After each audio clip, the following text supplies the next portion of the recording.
Oh, what is the upskis, everybody? Welcome back to another episode of the GXWrestleCast. We're on episode 171 of my wrestling recap show, where once a week I go through all of the major WWE and AEW shows, give you the recap, give you the review, let you know what's going on storyline-wise, and when we have a pay-per-view, I will be doing a separate pay-per-view review, and that is what we're doing today, folks. We got WWE's Survivor Series War Games, one of the big four, and we are finally back to Vancouver, British Columbia, Canada. The first time they have been back there since 1998. Absolutely crazy. We got 17,000 plus in attendance, 5 matches on the cards, 3 championships on the line, and 2 War Games matches. And we're kicking it off with the Women's War Games match. It is Team Bianca Belair, Naomi, Io Sky, Bayley, and Rhea Ripley versus Team Nia Jax,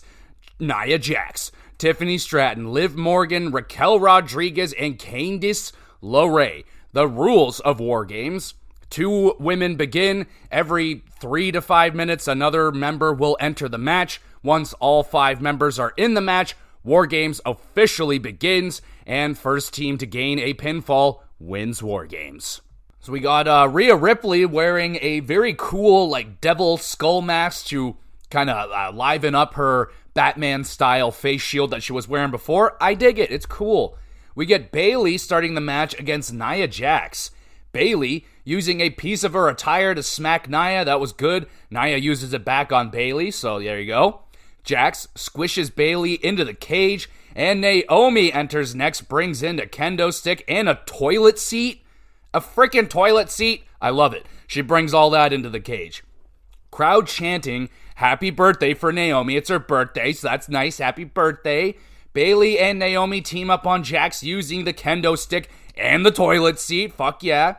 Candice pushing Tiffy aside. She enters next, so got a little bit of animosity right there. Candice, nifty 2-for-1 code breaker senton maneuver. Bianca enters hurling a trash can at Nia and brings in weapons, including a table. The crowd likes it. Tiffy brings a trash can to the War Games weapons potluck. Tiffy and Nia, nice neck breaker Samoan drop combo onto Belair. Io, oh boy, here she comes. Io straps a trash can to herself, enters the cage by climbing in the hard way. She's fighting off Candice. Io on a roll. Well, she leaves the trash can up on top of the cage. She'll saving that for later. Io on a roll until Nia absolutely trucks Io with a pounce. Just runs her over. Rodriguez enters, teams with Nia, throwing Bayley and Bianca into the cage, and they hit a super collider powerbomb to Io and Naomi. That was awesome and brutal. They smashed them onto the other team members. Thumbs up.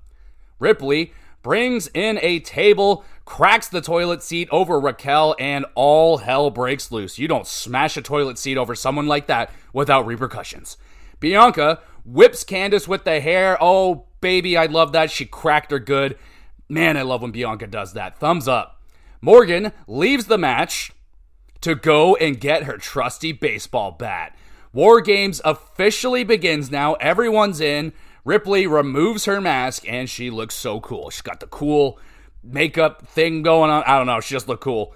Ripley held down. Morgan taking free shots. Rhea Ripley is being held down by everybody. Morgan taking free shots on Ripley with the baseball bat, and she's going to town, y'all. Thumbs up. Io, here comes the trash can. She's got the trash can on top of her, hits the moonsault off of the cage in stereo with Tiffany Stratton swanton dive off of the cage. Everybody is down. Unbelievable moment. Double thumbs up. Tiffy pulls her money in the bank briefcase out of a trash can, and she has her choice of Nia and Liv. They're both laying down, completely wiped out in front of her. She's just like, oh man, which one do I take? Raquel shows up. She's like, oh, hell no, you're not cashing in on freaking Liv Morgan. So, and then a real fake fire extinguisher ends the cash-in attempt. So, damn. But that was a freaking awesome moment right there, pulling out the briefcase out of nowhere. Ripley handcuffs Raquel to the corner. She's, trapped. Io and Bayley decide to have an argument and Nia ends that by running them both over. Nia double powerbomb through a table. Liv is there to make the last second save. Ripley, using a avalanche riptide, puts Liv through a table, pins, and wins. Oh, baby. Team Belair wins the War Games. And that was awesome. That was so friggin' awesome. What a way to kick off the show. Aside from maybe a little bit of pacing problems while everyone was like getting into the match, there was some moments where it looked like they didn't know what to do next, or like just kind of waiting for the next woman to come in. But straight up, that was one of the best women's War Games I believe I have ever seen. So many awesome big spots. I loved Liv and Rhea's battle at the end. That was very satisfying. Nia Jax was an absolute monster out there. Io Sky, Tiffany Stratton was spectacular. I loved that briefcase moment. I was wondering if they were going to pull it out, and they did. It was very creative. I really liked it, and they continue that story of Tiffy. Will she turn on Jax or not? So that was good. That was very well done. Good use of weapons. I mean, the toilet seat cover, tables, they got it all in there. And the dual dives off of the cage. Such a awesome moment right there.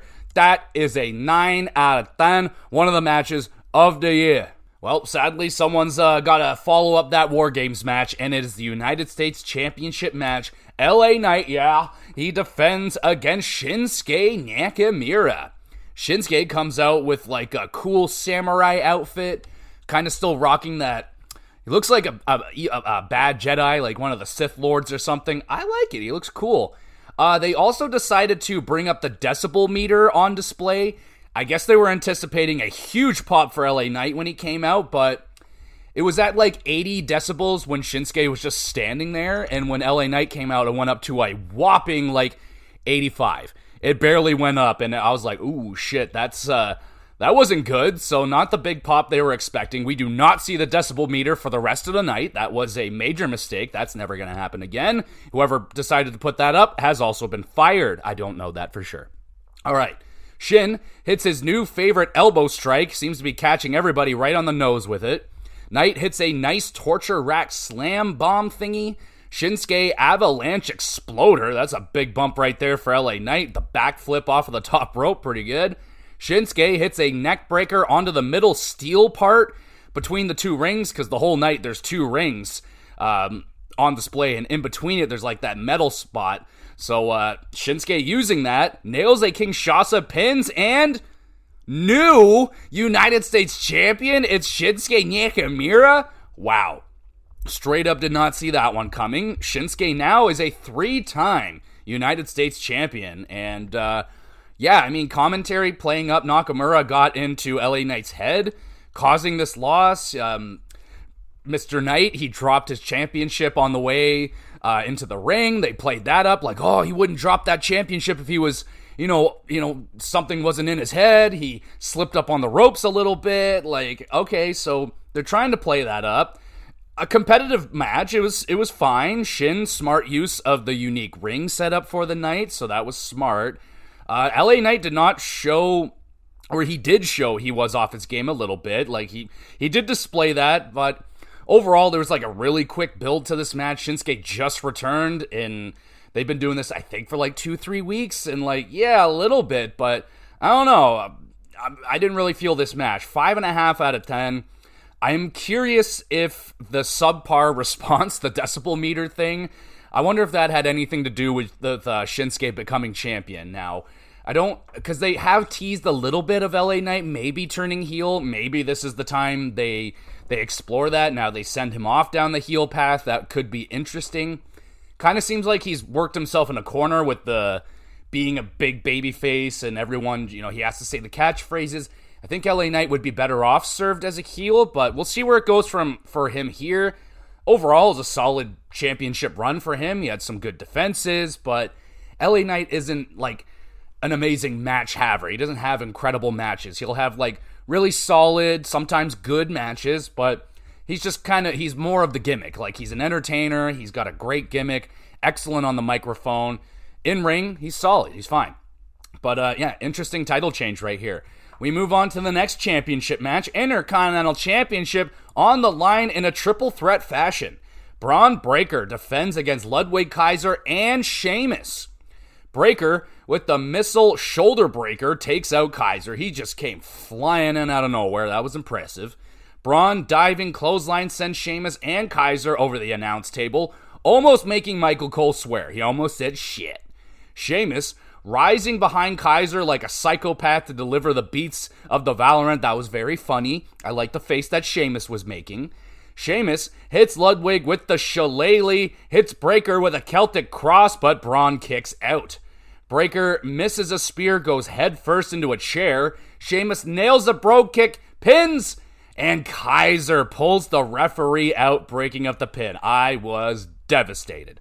Sheamus, seeing red, goes after Kaiser, but gets wrecked by numerous nasty shillelagh shots.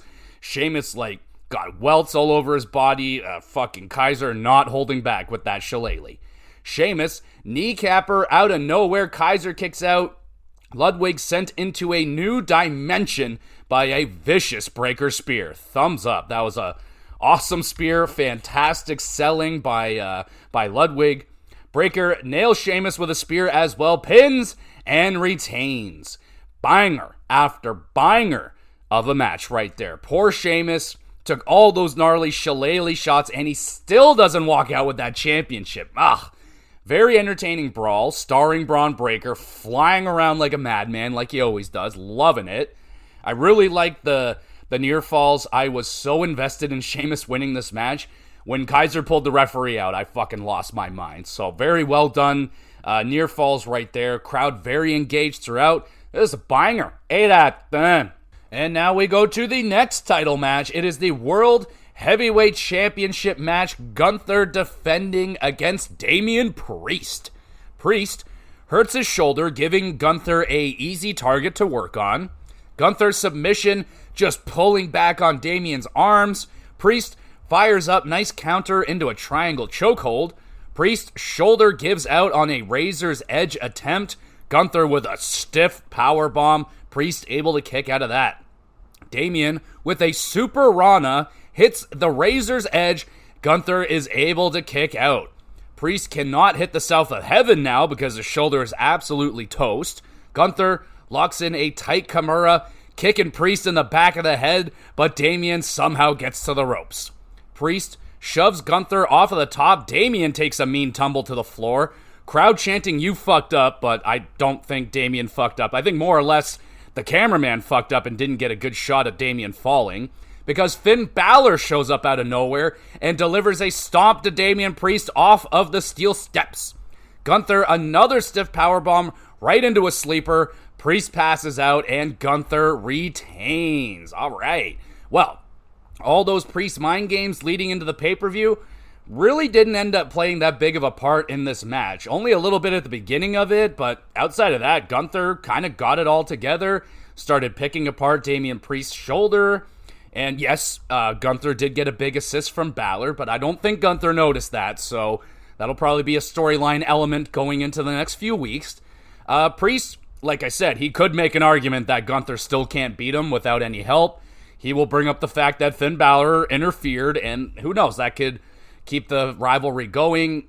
Will it get into Gunther's head more now, or is this win going to send Gunther, back on the right path, get him back into the confidence and back to a confident champion? That would be all right. A bit of a slow start to the fight. I thought it was a good fight overall. Gunther, once he threw a chop, I felt like that ramped up the match. It took a while before we got that first Gunther chop, but once we got it, it seemed to kick up the intensity of the match.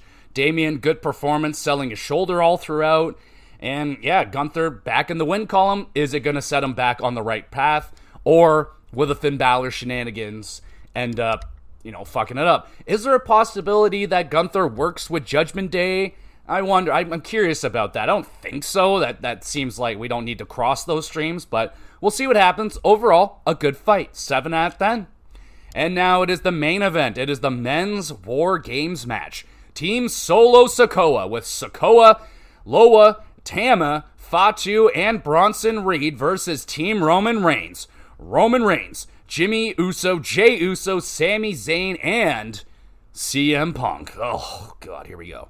Punk trash-talking Team Solo while they're all in the cage because CM Punk is scared. We all know this. Jay, badass entrance through the crowd, starts off the match against Tama Tonga, who is relentlessly going all throughout the match. Ridiculous. All right. Ozilla enters next. He brings in numerous chairs and immediately takes a couple of those chairs right to the face. How you doing?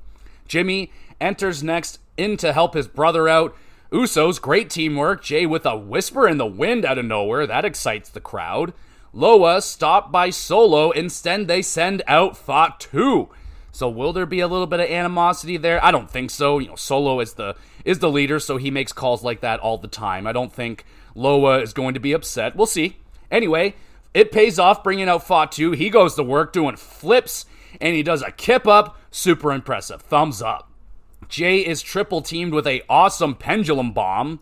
Roman stops CM Punk from going. Instead, they send out Sami Zayn, who is like, should I go? Is it okay? And Sami goes. Tonga Loa brings tables into the match. This pleases the crowd. Fatu with a badass split-legged moonsault. Holy shit. I thought, I don't know what I thought he was thinking about doing, but it scared the hell out of me. Then he just does that moonsault out of nowhere.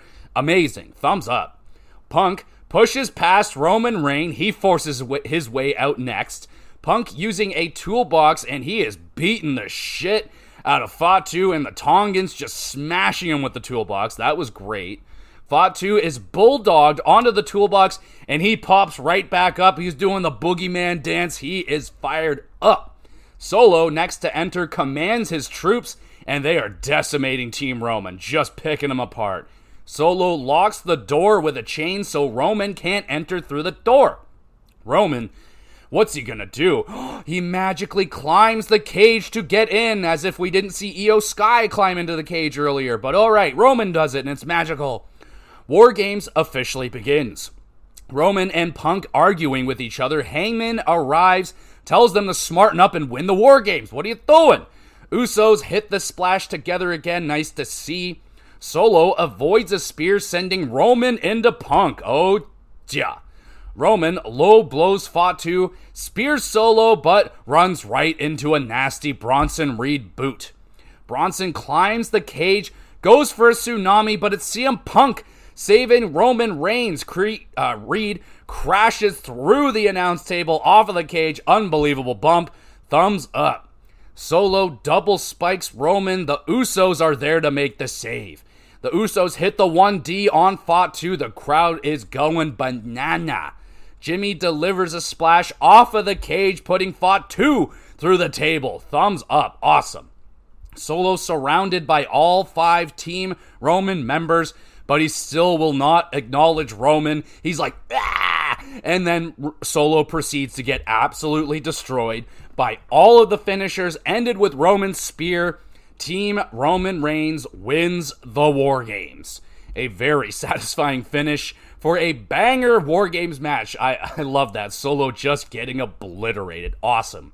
And lots of well done storytelling throughout this match. The Usos reuniting as a team together again, overcoming Punk and Roman's ego to take down Solo. Some cracks possibly forming in Team Solo. And dude, Jacob Fatu. Absolutely MVP performance out there. Outstanding. He was amazing. Great high spots throughout. The jumping off of the cage. CM Punk with the toolbox. That was awesome. Crowd very engaged throughout this matchup. 8.5 out of 10. Team Reigns all celebrate together, holding up the ones except for CM Punk because he stinks and he's not a team player. So there you go. And there you go. That's the end of the show. I feel overall a very enjoyable Survivor Series. I am so happy that they've attached the War Games matches to Survivor Series. I've never really been a big Survivor Series guy. The odd time they'll be good. Like the only Survivor Series I really remember loving was NXT versus Raw versus SmackDown, and NXT getting the win. That was so freaking good. But War Games now being attached to it, this is excellent. Both War Games matches were awesome. I feel like the men's had a better storyline going on, but the women's War Games just had like better action, overall better spots. The U.S. title match, that would be the only match for me that didn't hit the pay-per-view quality I was looking for. Felt very standard LA Knight match.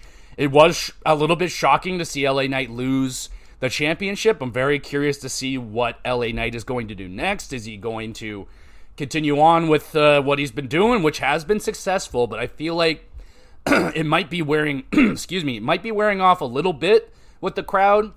We'll see. I'm kind of hoping for an LA Knight heel turn. I think it gives him more options. I think he would thrive a lot better with how good he is on the mic as a heel. I think that's the better move for him. He could still do the yeah and everything. It's just, yeah, I think LA Knight heel, that would be a lot of fun. But that match wasn't it for me. Just wasn't it. What else do we have?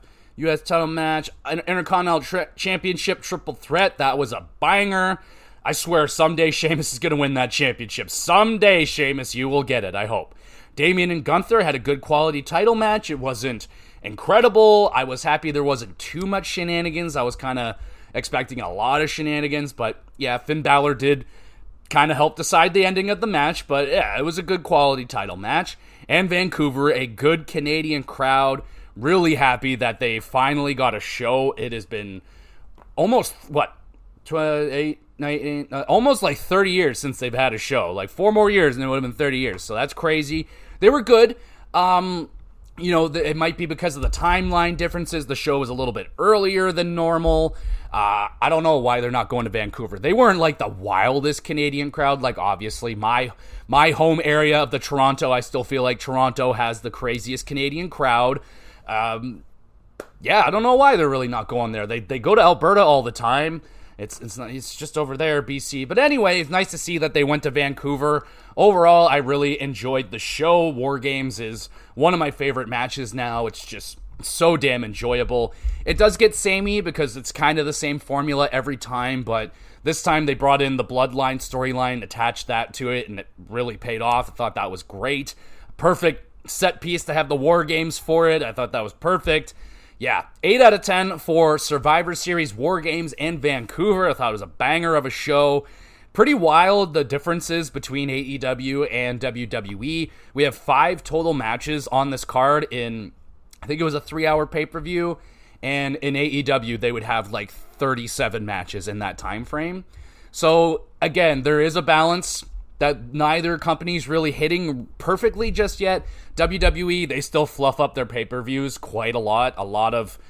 There was a lot of commercial, like there was an Otis commercial where he was wearing, with t-shirts and he was walking around butt naked. It was funny, but like WWE still fluffs up the pay-per-views a lot with extra crap, and they can easily throw in another title match. Like tag team titles could have been on the line on this pay-per-view for sure.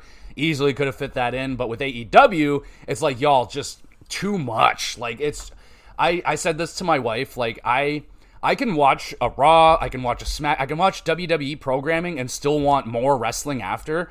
After I watch an AEW show, I am gassed. I don't want any more wrestling. It is just such a thick and heavy program that I'm just like, I'm good, dog. Like there's no palate cleansing with AEW. It's just wrestling. It's like, that's great.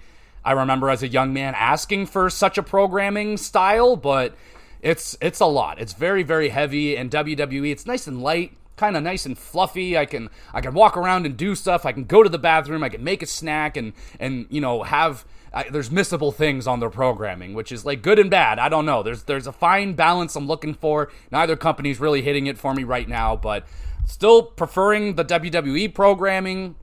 AEW, I don't know. It's just getting a little grindy to get through sometimes. But anyway, let me know what you thought of the show. Let me know what your favorite matches were. Mine is the Women's War Games match. It was just so fucking good. I might be being a little hard on the LA Knight match just because it had to follow up War Games, which is not an easy task to do. So, you don't want to be in that position on the card, but someone had to do it, and why not that match? It was, yeah. Anyway, that would be my least favorite match, but nothing was bad. We have a match of the year contender for sure, one of the best women's matches on the card of the year. I enjoyed the show.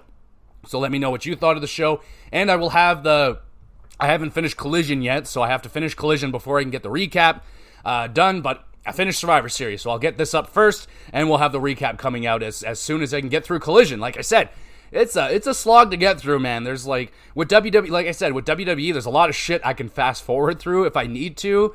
Stuff that I've already seen. With AEW, it's just like 2 straight up hours. There's not a lot you can skip through, which again is good and not good. It just doesn't leave me wanting more of AEW.